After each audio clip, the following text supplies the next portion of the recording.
o problema da cultura que você se refere, a preocupação muito grande, tinha que ver com história, realmente, indiscutivelmente isso, mas tinha muito que ver com a questão do fatalismo que a gente encontra nas massas populares brasileiras, e não só brasileiras, obviamente, mas em toda a área submetida a forte nível de repressão.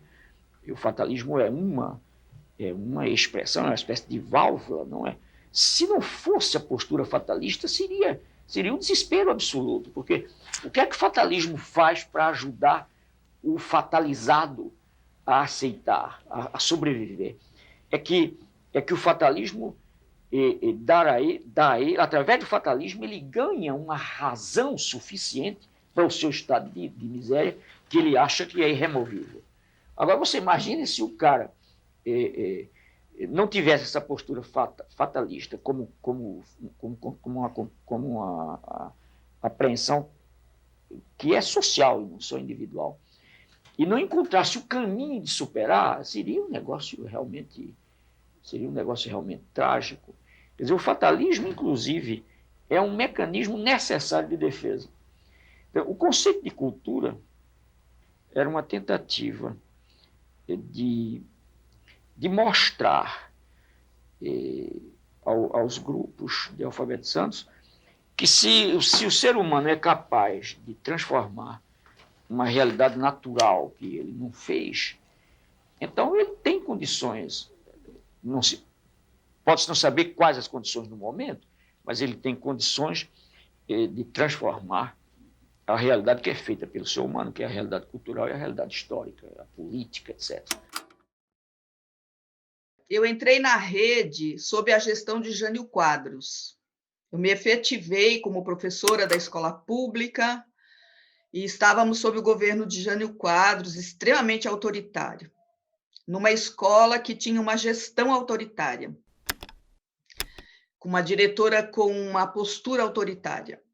E trabalhei na periferia da Zona Leste e dava aula à noite. Sempre, durante todo o tempo que eu fui professora de escola pública, eu escolhi intencionalmente o noturno para dar aula. Eu queria dar aula para alunos trabalhadores. Eu militei politicamente para que a Luísa Erundina fosse eleita e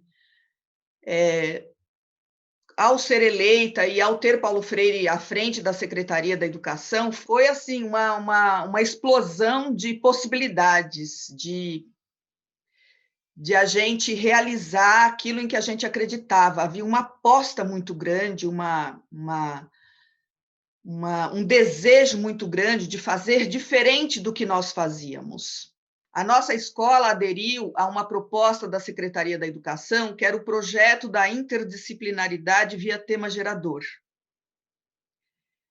As escolas não eram obrigadas a fazer, eram consultadas. Apresentava-se a proposta pedagógica desse projeto da Inter via tema gerador e a escola poderia aderir ou não. Em não aderindo, ela teria que apresentar uma outra proposta, não é não fazer nada, né? Você não quer isso, você quer o quê enquanto escola? Né? Um convite a escola ser autônoma, pensar o seu projeto político-pedagógico, que não necessariamente tinha que ser o projeto da Inter, mas tinha que ter um projeto.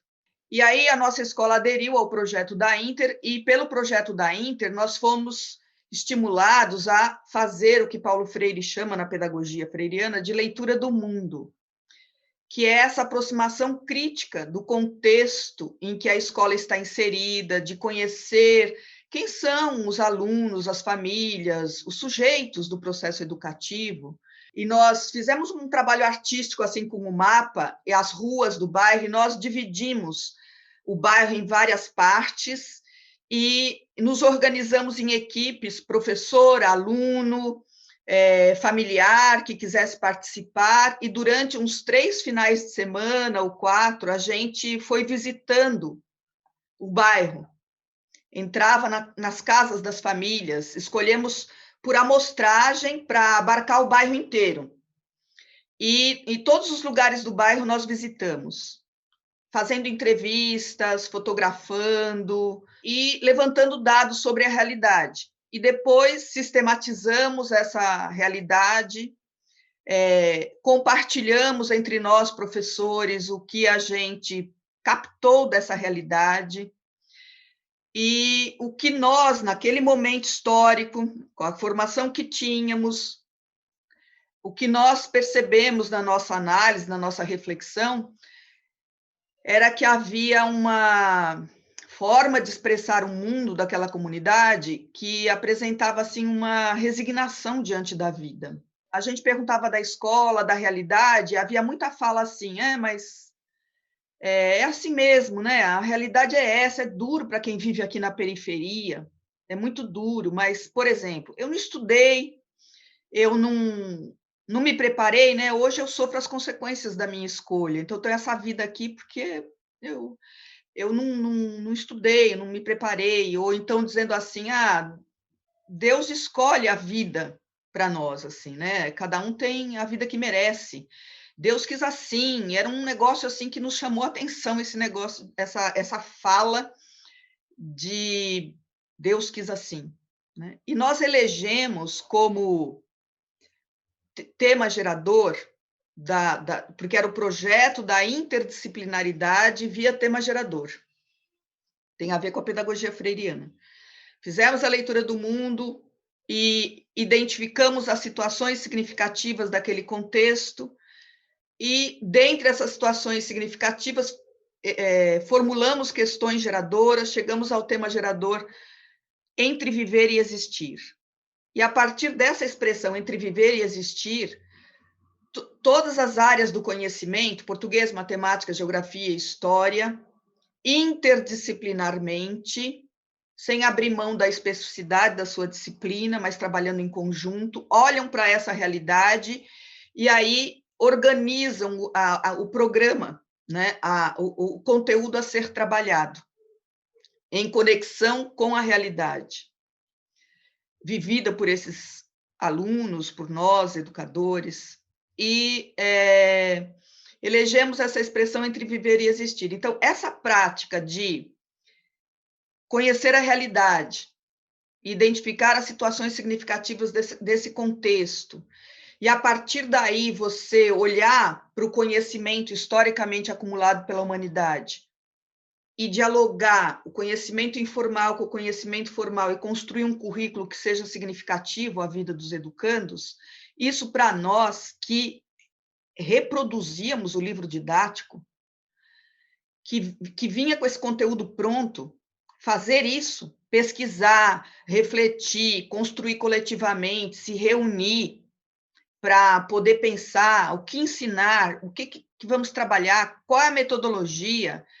Isso, por isso que eu digo que foi um período fecundo para a minha formação como educadora, né? Como ser humano também. Então, já essa possibilidade, essa atividade em si, ela é pedagógica, porque ela educa relações, ela constrói relações, cumplicidade, emoção, afetividade, coisa que a gente não tinha. Nós tínhamos ligado um piloto automático e estava ali naquele piloto funcionando, repetindo coisas, né? E ali a gente foi desafiado a colocar em prática aquilo que diz, você é sujeito da prática pedagógica, o educador deve ser sujeito da prática pedagógica. O que significa isso?